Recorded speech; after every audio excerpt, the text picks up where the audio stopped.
Okay, says live on my end. Is it good on your end? Yeah, it is. Okay. Hi, everybody. I am joined by another lovely booktuber today, and we're going to be chatting about ARCS, but I'll let him introduce himself. But basically, the idea is we're going to be talking about how to get ARCS, how to work with publishers, the fact that you don't need to be a booktuber to do those things. But anyway, I'll let him introduce himself. Yeah. Hi, Al. Thank you for having me. I'm Patrick. I've been reviewing books. I've been reading and reviewing fantasy books, mainly fantasy books, for almost 5 years now. And I just started my booktube channel since last year on September. So yeah, you really don't need to have a booktube to get an arc. You really don't have to. Yeah. I think there is this idea, though, that ARCS you have to have established yourself. And Hmm. it's like, well, maybe in some way, but you don't have to have this big channel. It's not something that's not a status thing, really. I mean, some people do have access to ARCs because of their channels, but not everybody. So I thought I'd let you say, like, what was the very first ARC you ever got? The first arc that I ever got, it was a self-published book. It was The Wolf of Oren by Oh, yeah. KSB. So, yeah, back then it was still self-published. That was the first physical arc. Sorry, the first physical arc that I received. But the first e-arc that I received, it was a different one. It was called Red Air. Red Air is not really a popular book by Holden Johnson. Yeah, it was by Holden Johnson, and that was the first time that I received an arc. Back then, I was so happy. I was just so happy when the author messaged me saying that, "Hey, would you like to review this?" Well, I was so excited because I started my Goodreads uh, with no expectation. I just started because I love reading and I just wanted to give my thoughts to the public. That's pretty much why I started reading and to practice my English. But to the first time I get an art from a traditional publisher, that's quite a long time. That's quite a long time after I started reading and reviewing, because one thing to note is that I'm an international reader. It is much more difficult if you're an international reader, much more difficult. However, you can start from NetGalley. Yeah, NetGalley is a website. Yeah, it's a website that allow you opportunity to request for an e-arc. It's also sorry, it's all ebooks, but there is no physical arcs there.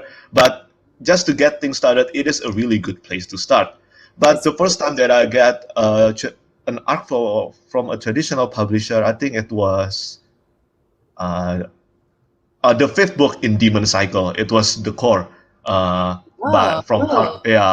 from Harper Voyager. That was like a year and a half, if I'm not mistaken, after I started reviewing. But yeah, it is quite a while. It is quite a while. But the most important thing is that you have to have a blog. At least you have to have a blog. If not, if not a blog, then a bookstagram, mhm. or yeah, at least a blog or bookstagram if you don't have a booktube channel. I think it's very important that you have those two. Goodreads account isn't enough for them. Right. And I think the first physical one I got was Season of Storms. Oh, Andrzej Sapkowski. Yeah. Oh, nice. And how often do you get booktube? How often do you get arcs? I imagine that. Wow, Elle must be like drowning with arcs right now. I only really started. Hold on, the echo's pretty good. Let me see if I mute. Okay, I feel bad. I muted you. I'm sorry. I think that'll help. I'll obviously not have you muted the whole time, but um, so I just started NetGalley not that long ago because I always figured I have so many books. I didn't think I'd really have much time to get around to ARCs on NetGalley, but I decided to start trying so that I could let people know about anticipated releases, because I found every time I would make an anticipated releases video, then I would never get around to them. And I'm like, well, now I don't even know if I don't know, like the excitement for them wasn't, the momentum wasn't staying. So I decided to start a NetGalley account. And then I didn't realize how many they would approve. They've approved so many. And I was like, oh no. And I want to add too that every now and then they'll have audiobooks available. I'll let you hold on. I want to make sure.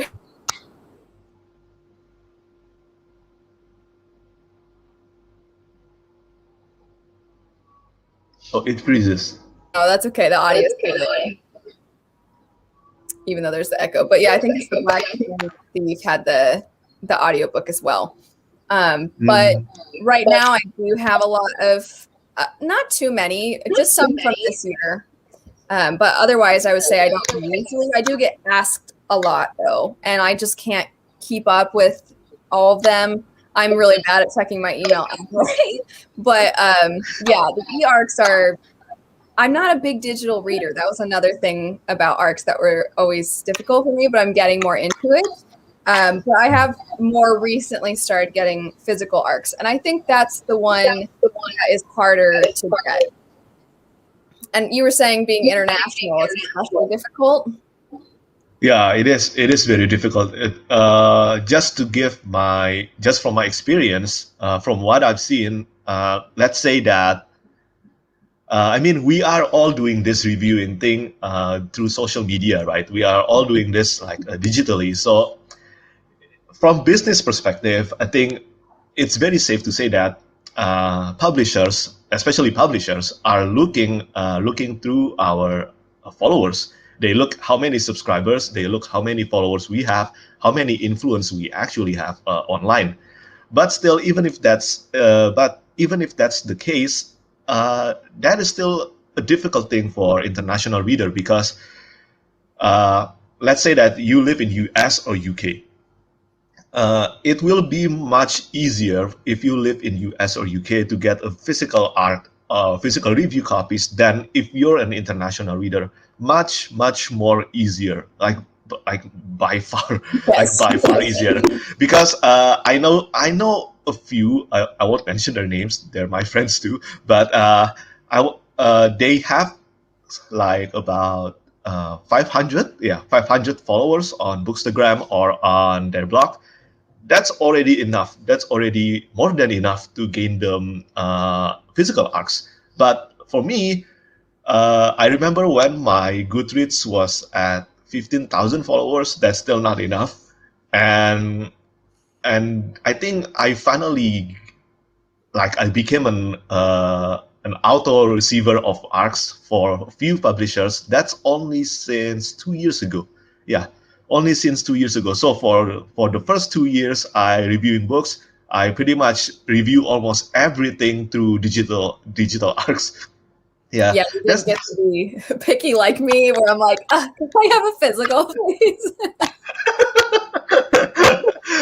Look, to be fair, if I were in your place, I would do the same. If it's available, and that's something, even with something like book hauls, which are pretty common on BookTube to do, that's something I think that's important to be aware of, is that it's so much easier for certain people. And you're being so nice to say international, because that's like obviously in reference to an audience that is living in like UK, US, right? But do you want to let people know where you live, or do you not want to mention that? Oh yeah, I live in Indonesia, so in Indonesia, books are so much more expensive, especially for me, Western books, Western published books, like the one that I usually read. They are so much more expensive.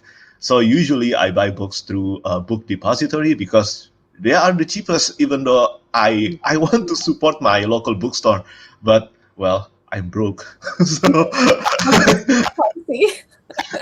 yeah, I'm broke. So yeah, so sometimes there is no option. There is no option other than to use book depository. And I think one thing that really bugs me about all this is that sometimes this isn't to support piracy, by the way. This isn't to support piracy, but sometimes international readers genuinely want to know where they can access books much cheaper. And saying that, do you ever heard of library? Is not helping, okay? It's not helping. Of course, we know of libraries. If we have access to them, we would use them. Yeah, that's another really good thing to bring up, is that a lot of times that very thing, people will be like, just try the library. But there are people that don't even have libraries nearby them, because everybody thinks a lot of times based off of their experiences, and obviously literally where you're living contributes to that. And I know where I live, even going to other states. So I don't know if you know, but the state I live in was one of the last states to become a state in the US. And Oh, so the way everything is laid out, driving wise, like all the roads are pretty much an exact square mile. So it's okay. really easy to get around. Directions are super easy to give to people. And if I go to another state and I'm like, oh, why is everything like windy? It's like something as simple as that. So libraries, for a lot of people, the couple of times I've been out of the country, the roads often are not the same. It's so much further to get to where you want to go. It's not like, oh, this, like we literally have a library a few minutes away from us, right? And I a lot of times mention my local used bookstores. They have so much selection. They're Uh, huge. They give you store credit. So I think it's an important thing to consider. And like you said, please, everybody out there, don't be like, just try the library. It's not helpful. sometimes I'm so confused. I guess maybe if it's a digital copy, maybe because a library is going to have digital copies, but it's still a snarky thing to say. I do Yeah. want to clarify in case anybody doesn't know what NetGalley is, because I know we touched on it. So it's this website that you make an account, and the website itself doesn't decide if you get the ARC. So you can request anything that they have listed, and then from there, the publisher will approve it. And I think some publishers approve most everything. And then some publishers, I think, are much pickier. And I couldn't tell you what reasons they have, what contributes to whether you do get it or not, because there have been some that I think are much lesser known, and I would have expected them to approve, and then I get it declined. And then there's some that I would think like, oh, this one's going to be really popular, so I don't know if I'll get it. And then that's the one everybody seems like. Shadow of the Gods, I feel like Uh, everybody was getting approved, even for physical ARCs of that one. yeah, that's Yeah. true. And I think they usually because in NetGalley you can edit your profile, right? Mhm. And on there you can like put what's your platform, and maybe they check your platform there whether you're popular or not. And if you're popular enough from their perspective, maybe they will grant your request much easier, Mhm. maybe. But if you're really struggling this is especially for international reader, there is a section called Read Now on NetGalley. Yeah, those are free to get. Yeah, everything there is free to get. So if you find something that's interesting in the Read Now section, you can just click request and it will be downloaded into your Kindle immediately. So that's a good place to start if you really want to build like your stats on NetGalley, because they look at your stats and how often do you review books on the website. Yeah. So Yeah. I'll add to a lot of times, like I had a friend who got approved for an ARC quite a while ago. We both requested, and I think you requested it also, maybe She Who Became the Sun. And so Yeah. she got approved weeks ago. And then just the other day, I got approved. And I think I may have even requested it before her. So it's very interesting. I don't know why certain people will get, because she doesn't necessarily review all the time, but the way you can be approved all the way up until a certain date. And then at some point, they have I think, what is it called? Like almost like an expiration of when you can download the book. And then Yeah. once it's past that, then you no longer have access to it. So once you get approved, you're going to want to, download it. And then obviously, I think it's worth noting, don't request books that you're not actually really interested in, because you don't want, if they only, you don't want to request books and have access, because essentially the idea is they're allowing you to read the book early and essentially get it for free so that you Yes. can help them in promoting it. It doesn't mean you have to give a positive review. Nobody's being paid to do it. Also, I think that's sometimes a misconception. ARCs, you shouldn't pay for an ARC, and you shouldn't be paid for an ARC. It should just be like a part of their promotional marketing thing. I think Yeah. also something worth noting is every now and then you will have companies that will reach out, and when I say companies, I mean publishers will reach out and ask if, like, as a part of the marketing, can we send you this book and for review? And I personally don't ever accept books for review, just to be fair, because meaning like if it's a part of their marketing thing and they want to pay, I'll be like, I'll mention it maybe in a video or a haul, but I'm never going to do a paid review, because I don't know. I just feel like that it kind of crosses a line for me. Not to judge anybody else that does that, but that's often different from ARCS, because ARCS usually you get before the book is out, which I think most people know. Yeah, and I think a paid review is for me it's too hard to do. I don't think I can be unbiased if I get paid to review a book. I don't think I can be unbiased. And to be fair, I don't think I ever received a request for a paid review. Not yet, I think. I received a few emails from some published authors, about 3, I think, that asked me what's your rate to review an ARC. I said 0. Like I mean, it's already good enough to get an ARC. It's already good enough. You don't have for me, I don't have to actually ask them to pay me more. I mean, if they do send me a physical books, that's already super expensive because I live in Indonesia, right? A shipping fee is insane. Shipping fee can be very insane. So yeah, usually I review books, and as you said, you don't have to give positive reviews. You really don't have to. They understand the risk when they're sending you the ARCs. So you have to be honest. Yeah. Yeah. When you've done for popular publishers, how did you first get into contact? Like, let's say something like Orbit. Orbit's pretty popular, right? So did they email you? About how many years did it take of you reviewing before they got in touch? And did you find that you kind of already had built up a lot of followers? Well, I feel weird saying followers, even though I know what you mean.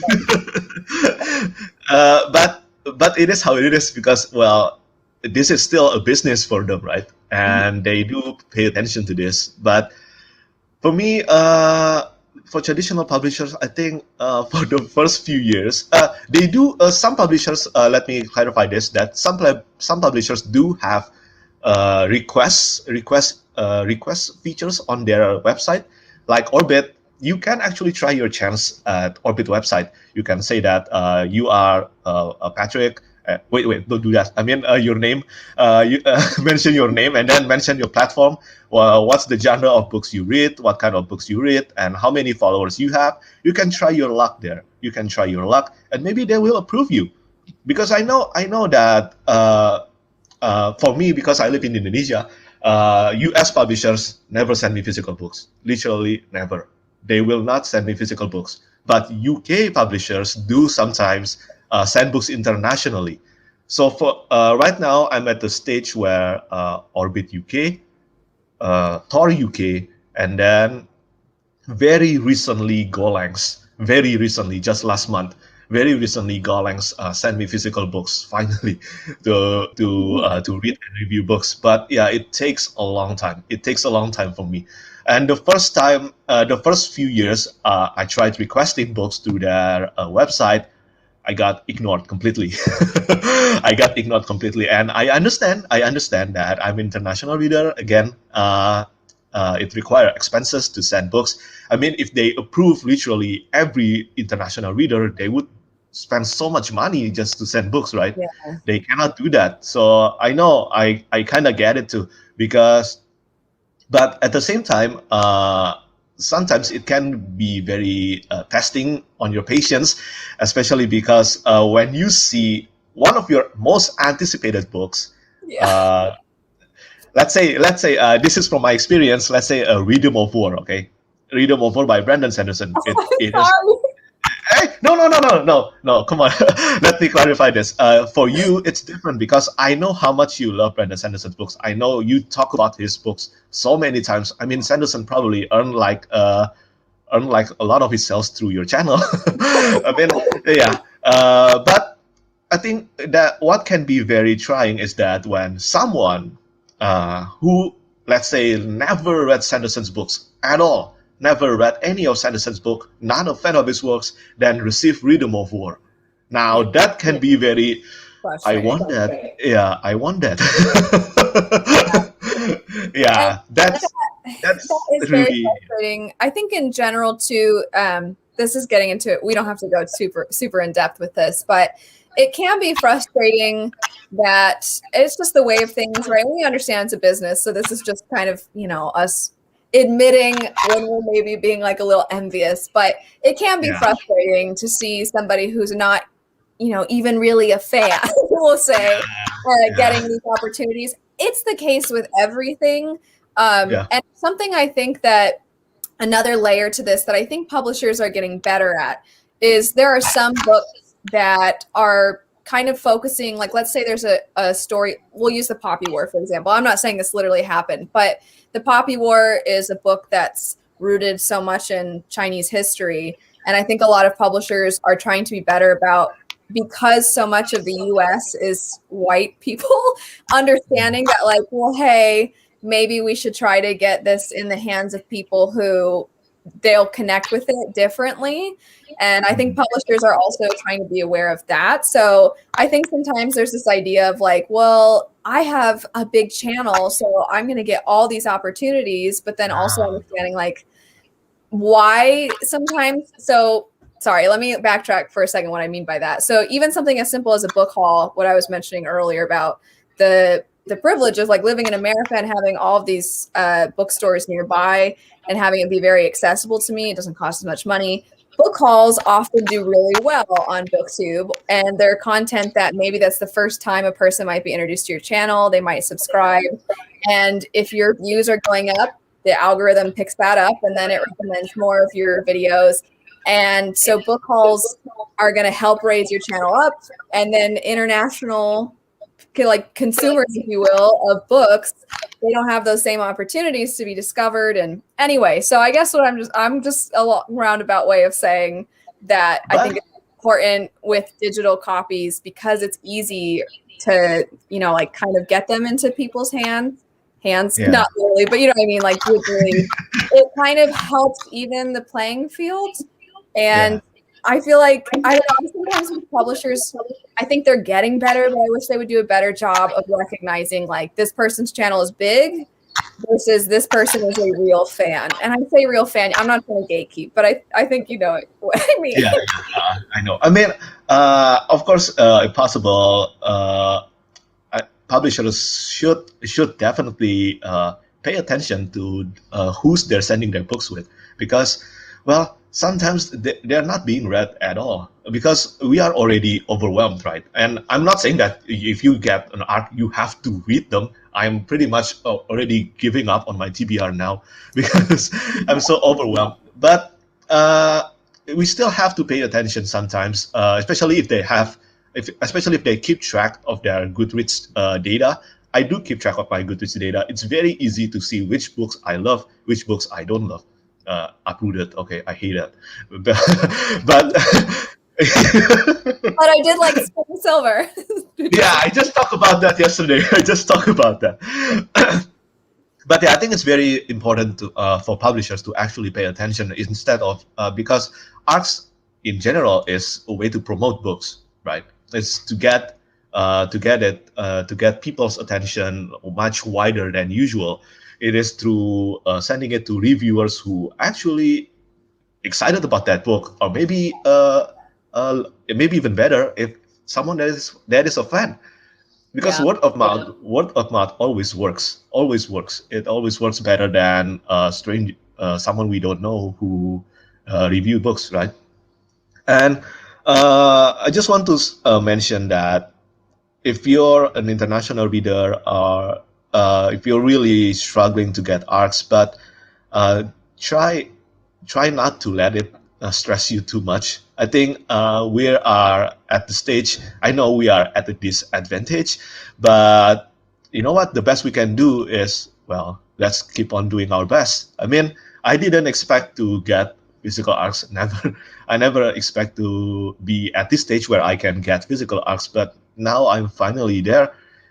Yeah, it is a great thing, but that shouldn't be your target. That shouldn't be your target. It can be very infuriating if that's your target. Yeah, I think hearing you say all this too. So I mentioned before, I'm only just recently been getting more physical ARCs. And when I say more, I have a couple. Like I just got The Pariah in the mail by Anthony Ryan.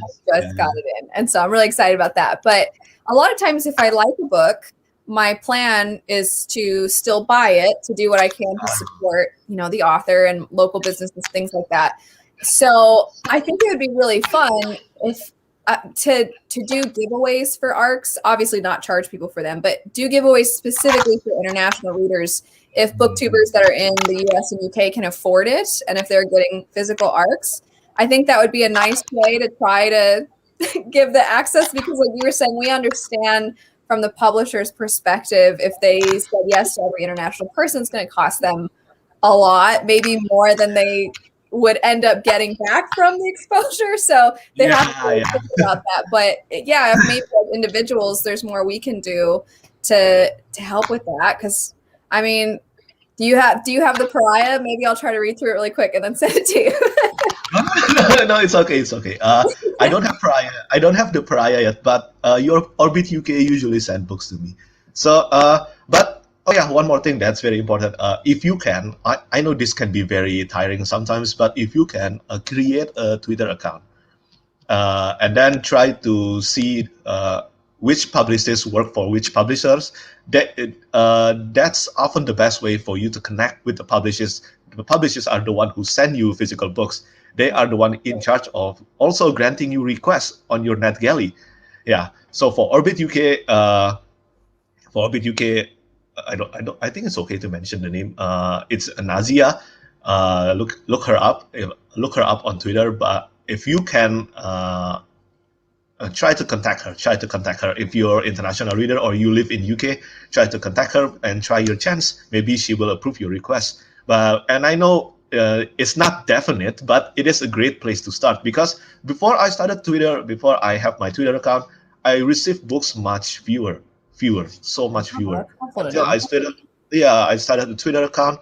I started posting my reviews over there too, posting my not book haul, because as you said, I don't do a lot of book hauls. Speaking of book hauls, I just posted my book haul yesterday. I totally didn't know that people love watching book haul videos. A lot of book hauls. Okay, wait, I have to add really quick. What's really funny is it feels like at least once a year we get this conversation about consumerism and our book hauls actually contributing to people unnecessarily spending money. And there's always this like conversation that comes up. And then what comes out of that is, even though book hauls do really well, all of a sudden all these people will be like, I hate book hauls. I don't care about your books you buy. And you're like, oh my gosh, well, the number is 3. But that's my perspective about book hauls. And I did a video about why I totally understand the idea that I think there can be people that feel pressured to buy books, like they have to if they want to have a chance at being successful. They see everybody else doing it. But what I think is nice about book hauls is, you mentioned earlier sometimes getting overwhelmed with how many books we have to read and our TBRs, or life comes up and then suddenly we're not reading as much. And something that I think is really helpful is that a book haul is a way. Sorry, I'm echoing. Let me mute your end really quick. But a book haul is a really helpful way, kind of like a TBR. Before you even read the book, you can put it on people's radar, because you'll be like, I picked up this book. It sounded really interesting. I've never really heard people talk about it. Here's what it's about. And that might in turn lead people to go check out that book. And then maybe they'll get around to it. So it's still helpful to the author, I think, to do book hauls. And then also it's helpful sometimes, in my case, to some of my local bookstores, because there are a couple times I've mentioned the bookstores. And there was one bookstore that actually has, I guess, a YouTube account now, and they commented on the video and they're like, hey, thanks for shouting us out. And I was like, I hope nobody ever recognizes me when I go. You're welcome, I guess. That is so cool. I wanted to ask you though, kind of slightly different, but would you say that by doing ARCS, that's helped with how much you've been able to interact with publishers and authors for doing cover reveals? Because I've always wanted to ask you about the cover reveals, so I figured, well, I'll ask you now. How have you gotten into doing that? That's always really fun. So for cover reveals, sometimes publisher will reach out to you to do a cover reveal. But to be honest, I very rarely get those. The cover reveals that I do mostly are for self-published authors, because self-published authors know that they are doing their business on their own. They have to reach out on their own. So I think they do their research to which reviewers will be the best to do the cover reveal for them. But for traditional publishers, I don't get a lot. I think I only get two. I think I only get 2 or 3 so far from traditional publishers. Did Yeah, you do Shadow of the Gods? Was yeah, that yeah. that's one. Wait, And then I think I, you've done a couple others, right? I feel like maybe I'm crazy. I feel like you're always the one that gets to show everybody. Did you do am I crazy? I could have sworn that you did something for the Abercrombie one. Am I oh no, crazy? no, no, no, no! I didn't do any Abercrombie. I would love to do. Oh, Abercrombie, listen, Petrik's great. Yeah, Abercrombie, do you listen to this? I would be embarrassed. I did a whole video where I read off people's unpopular Abercrombie. He doesn't. Oh my god! But yeah, I don't do a lot of cover reveal for traditional publishers. But yeah, if you do ARCS, I think it's very obvious that if you read a lot of ARCS, you will interact with publishers a lot more. I think that's very guaranteed. Yeah, that's a I want guaranteed. to add to just a couple of other ways besides NetGalley. Let me mute really quick. Sorry. So I did one of my anticipated releases for this year was Flamefall, the sequel to Fireborn. I don't know if people have heard me talk about it, but so the publisher asked me if I wanted to get a finished copy early and then do maybe a couple of videos with the book. And obviously I was really excited for that. But then once that door was open, now I'm on their almost like a PR list. And they'll send out a newsletter like, hey, these are some of our books that are coming out. Are any of you interested in getting copies? And I don't even know if I should categorize them as ARCs because I don't think they're even technically ARCs. It's kind of more of just, if you're interested in these books, we can send them to you, which that's another perk of, sticking with it. Like you were saying way early at the beginning, you started doing all this just for the love of reading. And I think that's what most people do. The goal isn't like to get all these free books or something. I mean, the amount of, I would say, money that I've put into my channel, obviously now, years into it, I make money doing it, but so many years of just putting money into buying books and then you know how it goes, right? So we don't do it. I never set out to do this to make money. Ever. Yeah. That was never my goal. Or to get free books. That also wasn't my goal.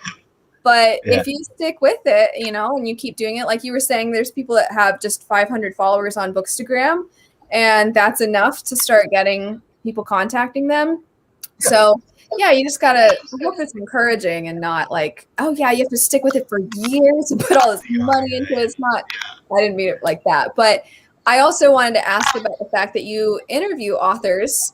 And how do you feel like, how did you first start doing that? Did you do that before you even had a channel? Did you do that like in a written kind of interview format? Yeah. Who was the first, one of the first authors? I know you talked about self-published. So who was the first self-published author that you can remember and the first traditionally published? Wait, who did I first interview for self-published? I honestly don't remember right now, but for traditional published, and I think it was Nicholas Eames, I think. No. Oh, yeah? Yeah, it was either it was Nicholas Eames or it was John Gwynn. I cannot remember. I think it was John Gwynn. Yeah, please do not think of interviewing as something like I made it. No. It's not something like that. Yeah, please. Interview most of the times it's just you reaching out. Would you love to do this interview? And trust me, a lot of authors would love to do it. Yeah, they love talking about their books. Yeah, but maybe if it's someone like, I don't know, George R.R. Martin, if you can get an interview with him, yeah, that's probably something really big. That's something really big. Yeah, but he's most of the time, on, talk shows and things. So yeah. Yeah, and I'm so happy you said that too. And hopefully my instant agreement was not, to say like, yeah, I'm glad you're not full of yourself, Petrik. But I've just seen that concept articulated, and it's always rubbed me a little bit the wrong way because I don't know, maybe it's just like humble pie thing, but I'm like, we're all just people talking about books.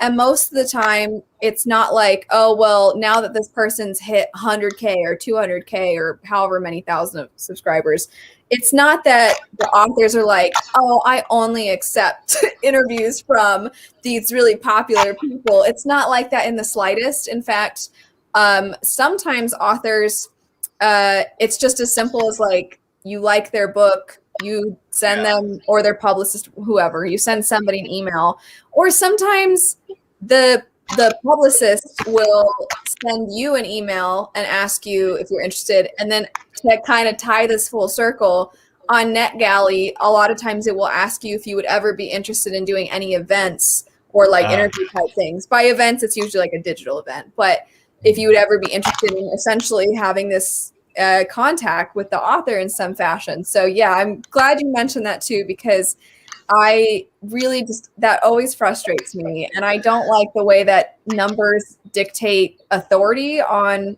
whether something's good or bad, or if we can trust, like, oh, well, this person has this many subscribers, so they must be really accurate. It's like, it's just opinions. In the end, it's always just opinions. I mean, they reach out to more, to more people. That's obvious. But yeah, in the end, it's just opinions, and whether you agree with them or not, it's always up to you. Yeah. Yeah, I agree with that. Yeah, I think if you could interview anyone, or if you could interview any author, and if you could get any early edition of a book, what book and then what author? Brandon, please, Brandon Sanderson, hear me out. It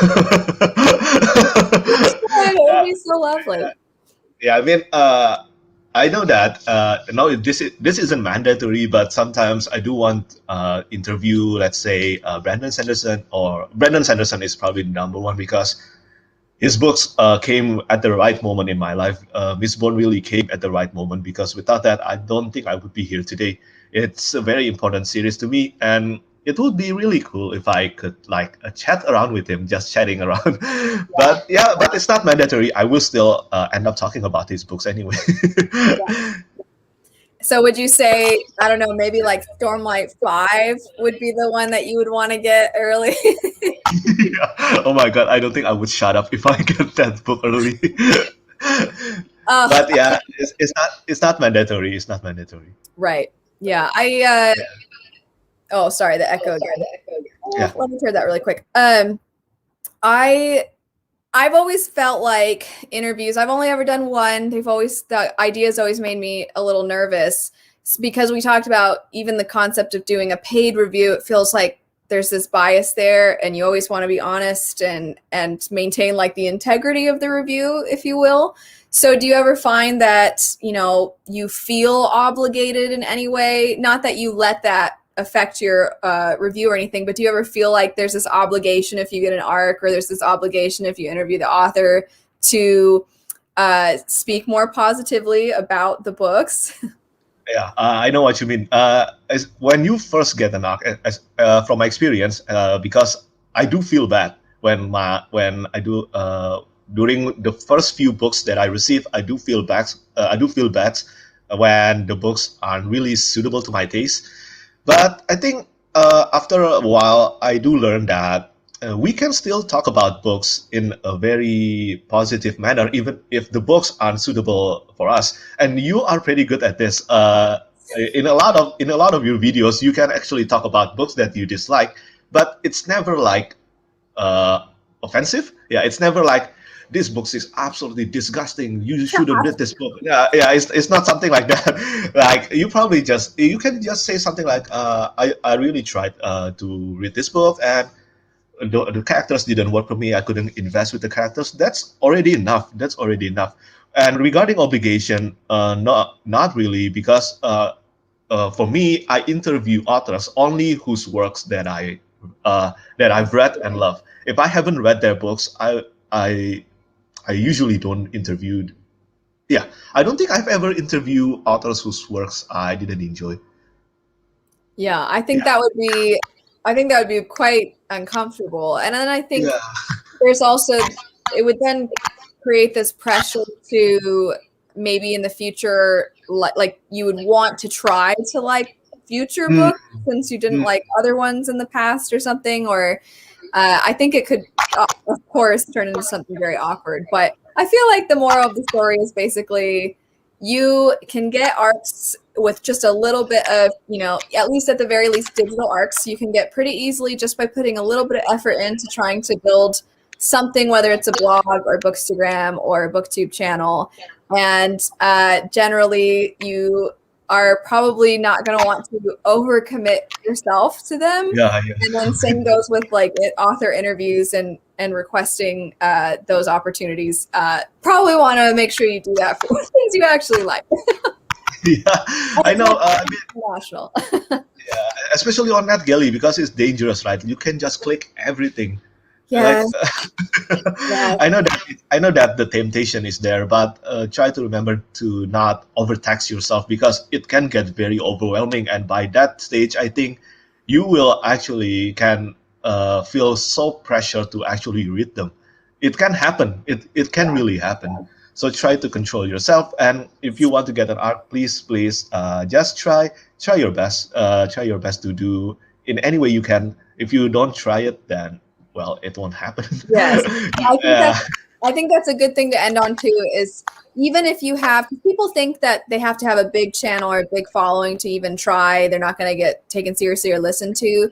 But at least with digital ARCs, because they're accessible, it being international or not isn't a huge factor if it's digital. So just give it a try. Yeah. There's no harm in trying. It's not like they're going to be like, this loser, I don't want to send them a book. No way. You haven't made it yet. That's not Yeah, but regarding that, by the way, sometimes, not always, but sometimes there are books on NetGalley that are requestable for US and UK readers, but not requestable for international readers. There are some, not always, but there are some that will the button will change to wish for it. Yeah, the button will change to wish for it. I mean, come on, we have to pray for it.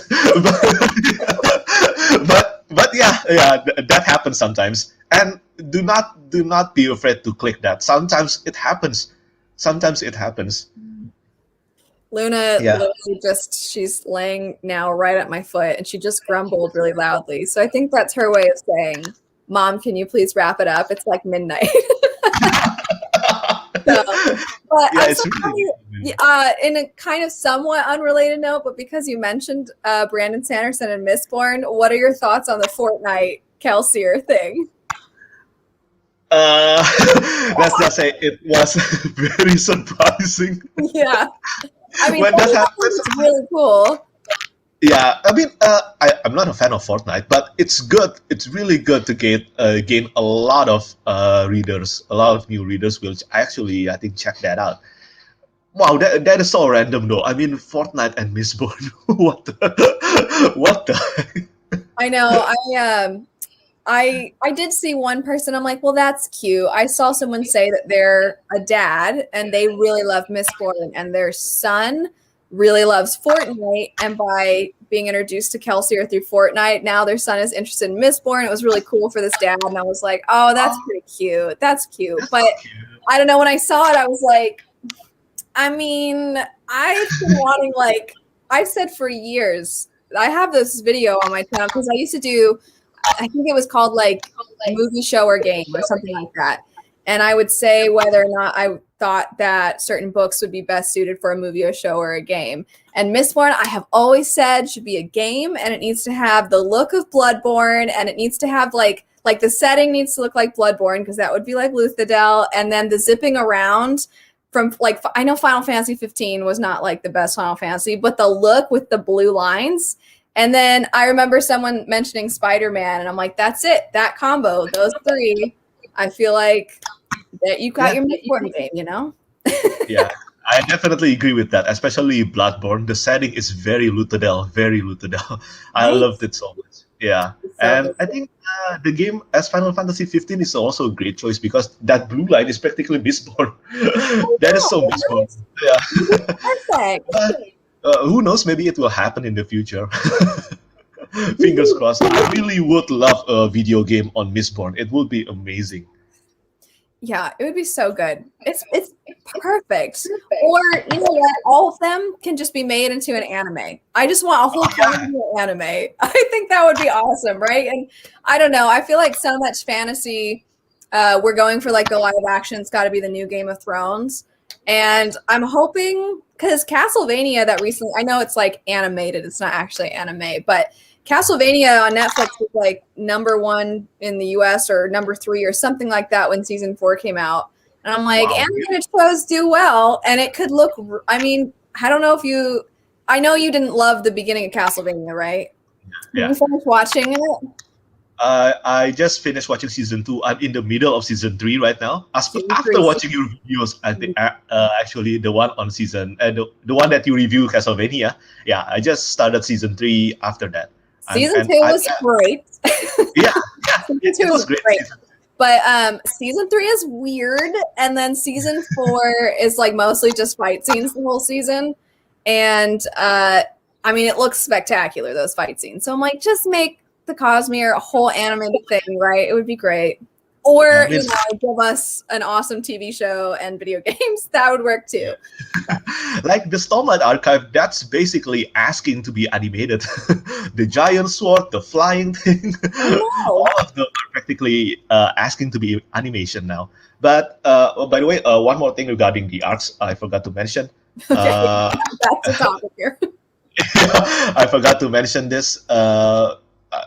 I think I mentioned that it took me years to finally get approved by publishers, but I just want to clarify once more that this should never be your target. Please. This is really important because I know a few people in.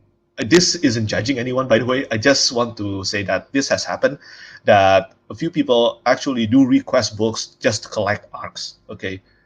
Just to collect them, but they will not review them. They will not review them just to collect, just for collection. And that can be very infuriating if you're in this for the ARC, looking at those on social media, especially because we live in a time of social media now. Looking at those can ruin your day. So yeah, please try, if you want to get ARCs, please do not make this your #1 priorities. Do not make this your #1 priorities. Yeah, and if you're US or UK and you do have this, you have these other opportunities, I guess just be mindful of that and recognize that you have those opportunities and other people don't have it as easy. But yeah, I mean, that's kind of a bummer to end it on. It's just being realistic sometimes, because I know that sometimes people mention that, oh my god, I'm so pressured by this. Why did he get an ARC? Why did she get an ARC? But yeah, but that's just the business of the situation sometimes, because in the end, traditional publishers are doing business.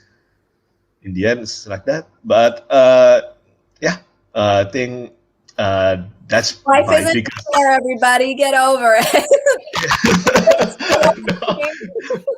I think that's my most important advice, is to not really focus on it. And if you really love books, I think eventually it will come to you. Eventually it will come. And honestly, I mean, I pre-recorded, ironically, a book haul recently and mentioned you because I got a couple books, right, that you talked about. And I was like, these are basically Petrik recommendations. I feel like, I mean, if you haven't watched Petrik's channel, first off, if you've ever looked at an adult fantasy book on Goodreads, you have probably seen Petrik's review, because I feel like you've reviewed everything. And then second, he might as well be dubbed the king of adult fantasy on BookTube, because you're a lovely person, and your written reviews are great. I remember after I finished the Bombshell Daughter, and I was like, of course Petrik's read it, and I was like reading through it. Yeah, way too. So, but are you so excited for the sequel to that? That's what we'll end it on, is a happy anticipated release. Are you going to try to get an arc of, is it called Bone Shard Emperor, right? Yeah, Bone Shard Emperor. For sure, I will try to get an arc. I really enjoyed the first book. It was really fun. Very different as far as like the perspectives with first and third, and it's cool. Yeah, and one of the best thing about ARCS is that when you get something that you really love, you can talk about them more frequently, sooner, right? I think that's always a good thing. When I heard that my book, the books that I review, are actually reaching the people who enjoy them, it makes me happy. Yeah. That's always the best intention for my reviews. It's Right. yeah. Mhm. Hey, well, that's a much more positive way, I think, to wrap everything up. It does not feel like it's 10 minutes shy of an hour, but it is 10 minutes shy of an hour. Oh yeah, So it is. so, yeah, it and was it's very midnight. fun, and hopefully this was helpful. I don't want to have you have to feel like obligated, but if people have questions, is it okay for them to leave those in the comments for you to kind of check Yeah, out? Yeah, yeah. okay. I will I'll try. obviously let you know when this goes up so that you can, hop in. And so if anybody has questions for Petrik, I'm putting all of this on his shoulders. Bother him. I will try to answer the best I can. I will try to answer them. Yeah, and then obviously, of course, check out his channel and his Goodreads. He's great. It's wonderful. We both don't love Wheel of Time. Hey, do not spoil that. Sorry, some people are gonna be like, I was gonna look him up until you said that. Yeah. Okay. No. Sorry. No. Be honest. It's true. Yeah. Okay. Yeah. Yeah, but thanks so much, Petrik, for joining us. It was Thank you so it much, was Al. great to Thank hear you your so much. perspective, especially as an international reader too. And then obviously, of course, everybody be aware. Don't hoard, don't hoard art. Yeah. Anyway. Yeah, thanks, Petrik. It was great talking Thank to you, you. Al. Thank you. Yeah.